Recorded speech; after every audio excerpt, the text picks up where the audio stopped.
In this episode, the Formula One US Grand Prix. Audi and Sauber finalized their F1 deal, and Isotta Fraschini to join the WEC.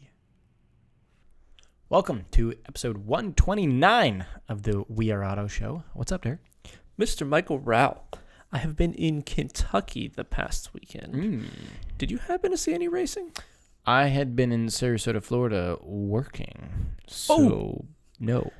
Well, I did watch some recaps of an F1 race that happened to happen, and it was also not very far from us. The American Grand Prix.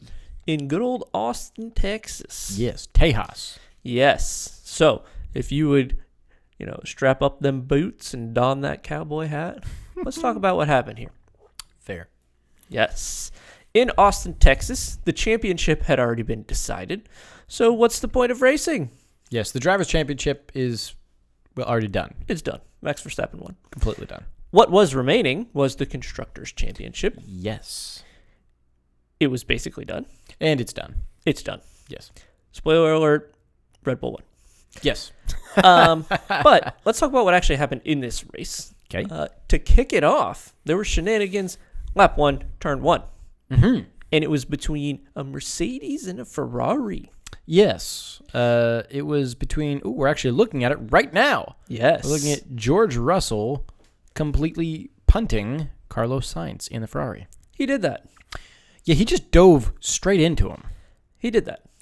And then Russell always complains about other people diving into him. It's not good.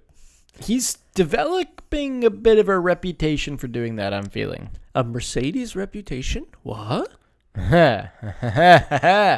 He actually took Carlos Sainz out in the first lap. He did. He punted him in the first lap in the first corner. It was race E. He had good intentions. Did he? He just had no control. Did he have good intentions? I think so. Regardless. I'd love to ask him. What did you intend on happening there, George? If you want to dig deep enough, I'm sure that there were bad intentions. Because there's a good championship fight going on right now for second and third place in the manufacturers, in the drivers' points, and punting a Ferrari does help Mercedes. Yeah, quite a bit. Quite a bit. Yeah. But overall, Sainz did get smashed, and he ended up retiring that second lap because there was a hole in his radiator and he was leaking all the fluids you need to cool the engine. That's a shame. Unfortunate. Now, Russell did not retire the car. Actually, don't even think he took really any damage. And then he got a 5-second penalty, which he served in his first pit stop, and he went on to finish, I think, in the points. Is a 5-second penalty enough? No, not at all. Not at all. Racing can be cruel. What would be an appropriate penalty for that? To be honest, I don't know. Because if you punt someone and you take them out of the race, should you be removed from the race? Or should you just not be allowed any points? Ooh. Well, or 50% points. Okay. If you finish... I don't know. But you can't do 50% of a point. No, you cannot. I don't know. I don't know what you do for a penalty. I don't think 5 seconds is enough. I also don't think it matters if they give him a 30-second time penalty because the gap will just still close up over the rest of the race. This happened turn 1, lap 1. Unless you deduct points or even if you apply a time penalty at the end of the race, I don't think it matters. There's a big enough gap. It won't matter. True. I don't know. Maybe with 10 laps remaining, you slap him with a 15-second time penalty, or right before the final pit stop, you hit him with something. I don't know. Not sure. I don't know. If you're watching on YouTube, let us know in the comments of this video. What do you think would be an appropriate penalty for George Russell for taking someone out of the race on the first turn of the first lap? If you want to get real bold, you hit him with a financial penalty on the cost cap next year. But they're not going to care because they're just going to blow past it anyway. I don't know. Not exactly sure. But yeah, not a great penalty overall. And I don't remember where Russell finished, but we'll get to that in a little bit. The racing itself was not too bad. There was some shenanigans that happened between Fernando Alonso and I think it was Lance Stroll, right? Down the long straightaway, which is an odd place to have shenanigans happen. Yeah, it's not a very shenanigan kind of place. No, there's I think it's a mile long straightaway at that track, and I don't know, about halfway down it, Stroll and Alonso decided to get tangled up on a straightaway. There was a bit of an entanglement on a straightaway, which seems an odd place to have an entanglement. Very odd. And once you're halfway down that straightaway, you have massive speed. Yeah, you're kind of committed there. Yeah, entangling tires at massive speed is not good in F1. No. That gets cars airborne. Yes, and that's actually what happened, isn't it? That's what happened. Yes. Fernando Alonso was trying to get onto the radar at the local airport, and I think he might have. Contact tower for further instructions. Because for about, I would say, a solid 5 to 6 seconds, that car had its nose in the air like it was trying to take off like an airplane, and it just kept going. It just kept itself in the air for a while. It was doing a straight up wheelie. It was. So when I saw the replay of that, I've got to admit it conjured up some images of, God, who was it? Mark Webber at Le Mans? In the Mercedes? Was it the Mercedes or the Porsche? I don't remember. both. But either way, where the wind caught under the car and he went full all the way up and over. I'm kind of surprised that didn't happen. I kind of am too. And I think F1 got very lucky here. Yeah. I don't know how you stop that, though. Because once you catch air underneath it, it's a sail. Right. These cars are designed to push air in one direction. Mm-hmm. And if you flip them over, they do it the other direction. But this wasn't a flip over situation. This was just wheel on wheel contact. And when that happens in F1, cars get airborne. It's inevitable. The wheels grip each other and they throw the car everywhere. Yep. I think you just assume that you have better drivers in F1 than to make contact on a long straightaway. But that didn't work. So I don't know how you solve this problem. Well, you know what assuming does, right? Yes, Excellent. It gets people in trouble. Ass of you and me. Yes. Now, Fernando Alonso did try to take off like an airplane. Yes. He successfully got air, but then he came back down, smashed into the wall, went swerving around, I think might have spun out, and then continued onward. Lance Stroll got like one tire rolling off in another direction. One tire was completely flat and suspension was mangled, and he did not continue. It is the most Alonso thing I've ever seen, to smash a car, get it airborne, come back to the pits, and finish the race. That is a Fernando Alonso move. He's done that so many times in F1, where most drivers would just pull over, turn the car off, retire, get a ride back to the pits. Alonso's, no, I will finish this race. I don't care if it's held together by duct tape. If it drives, I'm finishing it. Are the wheels still on? Yes, I'm driving it. Now, where did Mr. Alonso finish? Not brilliant. Third to last. Okay. Yeah. But at least he finished. Which is pretty darn impressive. He finished. Yes. Now, other shenanigans that were happening, there were some interesting leaders in this race. There was a situation where Max Verstappen was in the lead for a while, and the pit crew kind of goofed up some stuff. Mm-hmm. And it put, at one point, Vettel in the lead for a while. Yes. That was a pit stop cycle shenanigan where he was in the lead. And then, because they goofed up the pit stops, Lewis Hamilton took the lead for a while in that race. Mm-hmm. Now, that's a name you haven't heard much of this season now, is it? It has not been someone that we've heard a lot of. If I were to tell you, last year, prediction, next year Lewis Hamilton will not win a single race, what would you have told me? You're full of shit. Exactly. Guess what? Lewis Hamilton has not won a single race. That's crazy. That is ridiculous because he had a really good streak going. He was going to become the best historic F1 driver Ever. ever. To ever live. And now it's not looking very likely.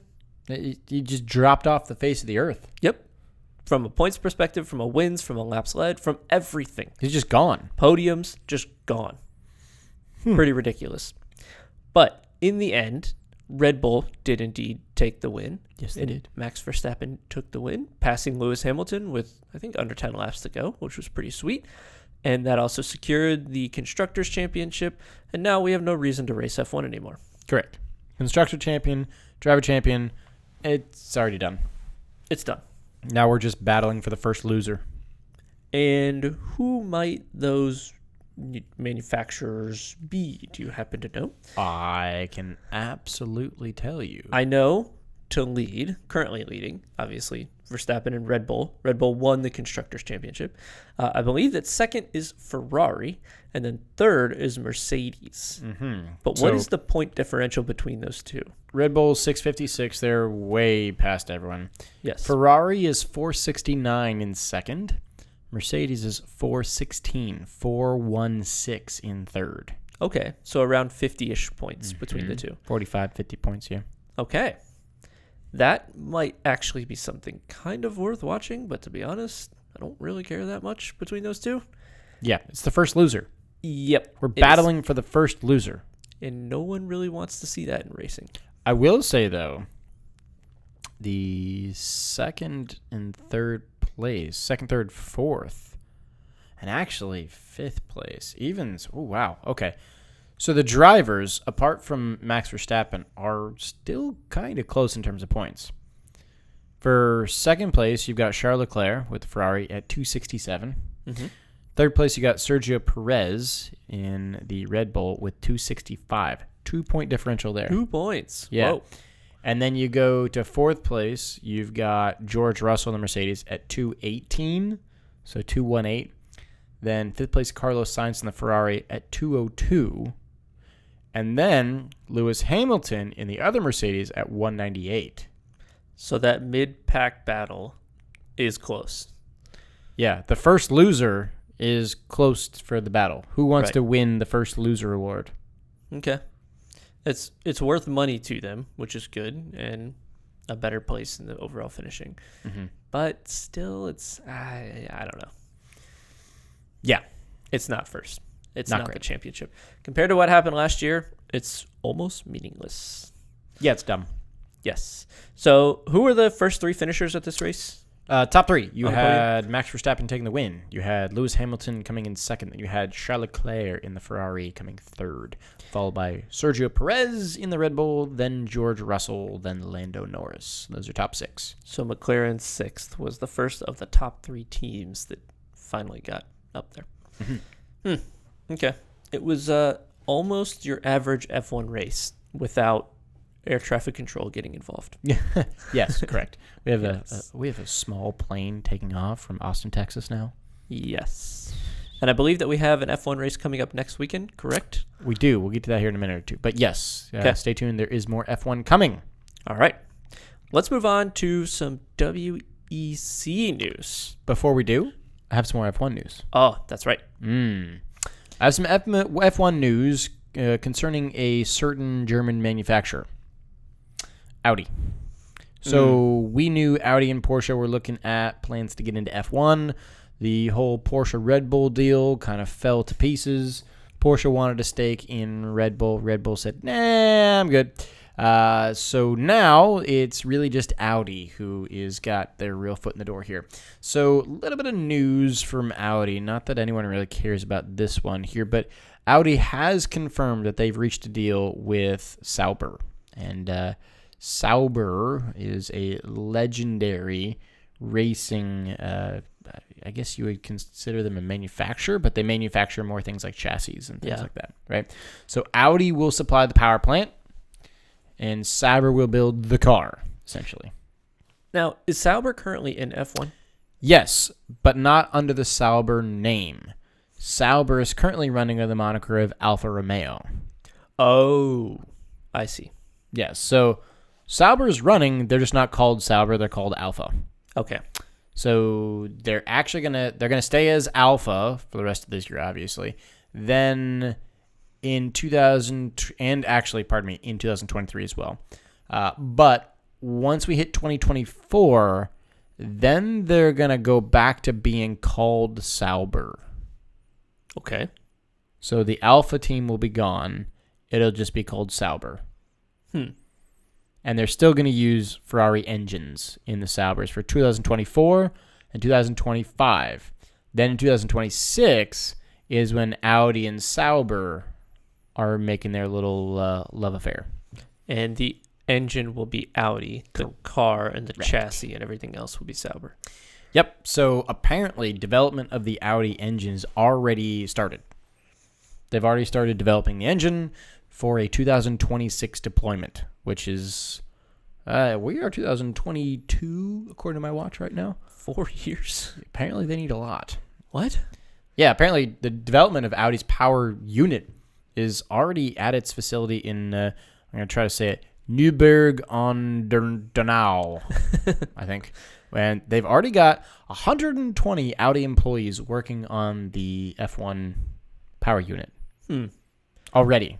Okay. 4 years early. Odd. I guess they want to come in with a pretty well-tuned engine, I suppose. I don't know off the top of my head, but I feel like 2026 might be another one of the car rule update moments. Yep. And I suspect that that's why they're coming in then.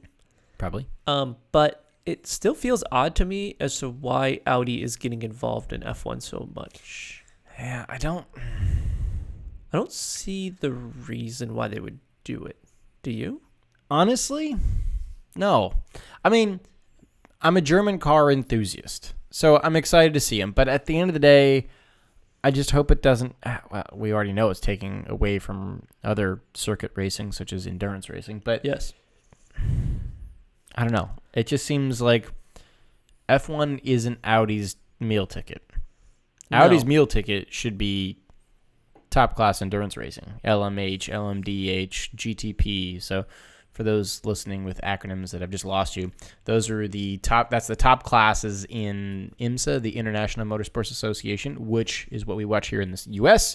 And then in the WEC, the World Endurance Championship, they race the classes called LMH, Le Mans Hypercar, and LMDH, which is Le Mans Daytona Hybrid. And GTP is what we have in IMSA. So I kind of feel like Audi should just stay in what they're good at. Thinking back to the Audi Peugeot days. Yeah, the Audi Peugeot days where they ran the R18 hybrid and they would battle it out with Peugeot, and then they battled it with Toyota for a while in the top class at Le Mans. Even the Audi diesels, remember those? Yeah, they were awesome. F1 is such a money pit. It feels like to me that I don't know. It doesn't feel like you're going to get a good return on your investment.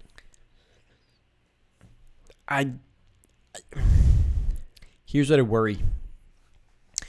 I worry that Audi is going to be too preoccupied with selling Audi F1 hats and keychains and wallets that they forget how to manufacture a car. I don't think that they'll do that, but I do think it will take away from the GT3 side, which the Audi R8 is a good GT3 car. It is. It's a fantastic GT3 car. It's raced every GT3 car around, and it will win consistently. Yep. And it will take away from any endurance, big time endurance stuff that they want to do with Porsche, with whoever. Yeah. And it just, what's the return in F1? It's such a crowded space. There's so many teams. It's so competitive. You have to throw a ton of money at it. Hundreds of millions of dollars. Sure, I get that Netflix has revitalized F1 and they're selling out and they have really big crowds and a lot of brand awareness. But it's just not an Audi kind of race. It isn't. It really isn't. There's not. When I think of the brand Audi, I don't think of F1. No. It's as simple as that. No. To me, that's the end of it. If you think of the brand, do you think of F1? Yes or no? And the answer to me is a resounding no. No. Not at all. But do you want to be in the same pool as Mercedes, Red Bull, Ferrari? I don't know. I don't know, to be honest. There's so many politics to play in F1, and I don't see the return for them. Yeah, seems weird. An odd one. But yeah, that's the end of the F1 news. All right. Let's jump over to some interesting WEC news. The World Endurance Championship, yes. There is a new manufacturer coming. You've piqued my interest. In 2023. Do you know how to pronounce this? Oh. I'll try. You ready? Mm-hmm. Isotta Fraschini. Or is it Fraschini? I don't know. Is that a hard SCH or a soft SCH? I have no idea, my man. I've never heard of them before. I've never heard of them either. Who the hell are they? Here's what I have found. If you Google Isotta Fraschini, that's how I'm going to pronounce it for now. All right. The first thing that comes up is their Wikipedia. It's not their website, it's their Wikipedia. It could just mean they have bad SEO. That's fine. But from what I've learned from their Wikipedia, they're an Italian car manufacturer that also was producing trucks as well as engines for marine and aviation use. What? We're pretty big into cars. Yeah. We know Italian manufacturers. Yeah, I would say we are pretty big into cars. We kind of do a car podcast, you know? I've never, ever heard of this. Never. This is weird. I've heard of a lot of different weird manufacturers. Hell, I've heard of a manufacturer called Glickenhaus. Yes. That's pretty weird. This smells very odd to me. And I'm not sure if I like it. So I did a little more digging. We found their website. This is their website. They, from what you can tell on their website in the background there, they're building massive engines for boats, Like yachts. trains. Not like boats, but like yachts. Massive. So if you jump into propulsion, you get big engines. Huge. I'm not sure why this company is trying to get into WEC racing at the moment. And it gets even more weird than that. If you read the article, there is a specific section right here. They are confirmed that the car will run a four-wheel drive system with a hybrid engine deployed via the front axle. That's fine.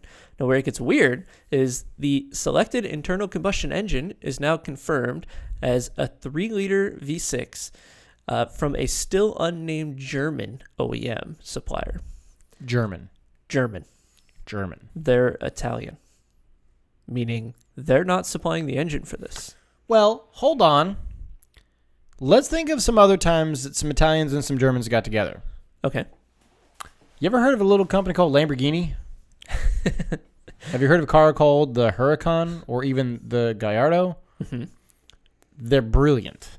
Yes. Because what they do is they let the Italians do all of the Italian things, which is sip wine and eat pizza and design things that look pretty. Mm-hmm. And then they let the Germans, which are really good at doing German things, such as engineering and fixing things and creating things, do the German things, like engineer the car. Mm-hmm. So it could very well be a brilliant car to race. Lamborghini makes cars. Yes. But Audi is the one that makes the car, actually. To a certain degree. Audi is the one that makes, engineers Lamborghini's cars, essentially. A German-Italian relationship is wonderful. It can be, assuming that they know how to make a car. We've never heard of them. They've never made a car, from what I can tell. I think they made some passenger cars way back in the 50s, but small little passenger cars from the Wikipedia link I saw, small, teeny tiny little passenger cars that did like 25 horsepower or something. I don't know.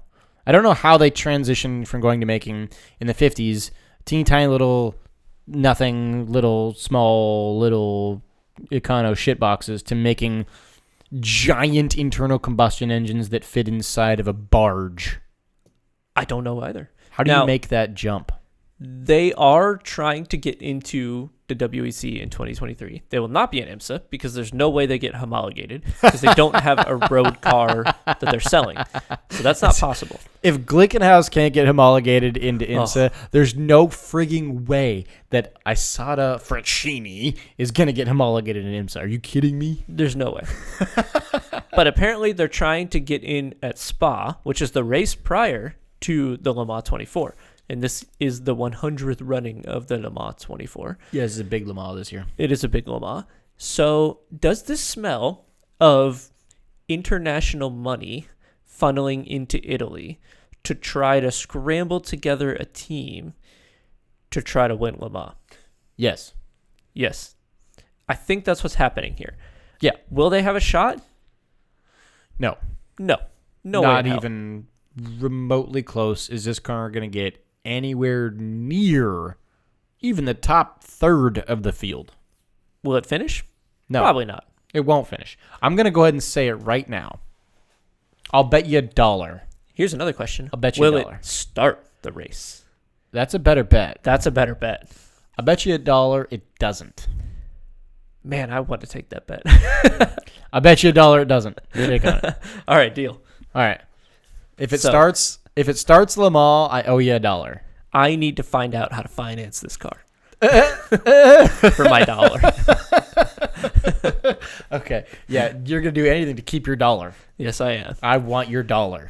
You can have it. I suspect that this honestly will not start the race. This really smells fishy to me. Never heard of this company. They're trying to put a top-class car in. The graphic that is on the screen right now looks like the most generic P1 car you can possibly make with a blue paint scheme and some carbon fiber on it. It's definitely a digital design, which is fine. They don't have a car ready to go. But And they this won't. is weird. Probably not. This is really, really weird. Yeah, I don't know about this. This just seems... It just seems odd. Very, Just very seems really fishy. odd. We'll see. Yeah, well, we're going to see what happens with this Isotta Fraschini. Yes, we will. But there are some races coming up this weekend.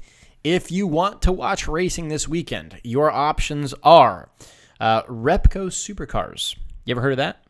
Ooh, I think I have.